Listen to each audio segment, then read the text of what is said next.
عالم کا تذکرہ کرتے ہیں تو بڑے لمبے چوڑے القاب لگائے جاتے ہیں اس کے ساتھ، کسی کے ساتھ صحیح کسی کے ساتھ غلط، جیسے میرے ساتھ غلط القاب لگا دیے گئے. لیکن کسی کو امام کہا جاتا ہے، کسی کو فقیہ کہا جاتا ہے، کسی کو محدث کہا جاتا ہے، کسی کو قطب دوراں کہا جاتا ہے، خدا جانے کیا کیا القاب و آداب لوگوں نے بنا رکھے ہیں.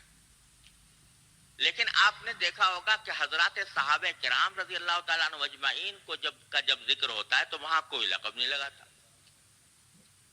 کوئی امام ابو بکر نہیں کہتا، کوئی فخر المحدثین عمر بن الخطاب نہیں کہتا، کوئی شیخ الاسلام عثمان بن عفان نہیں کہتا، وہاں کوئی لقب نہیں لگاتا. کیوں نہیں لگاتے؟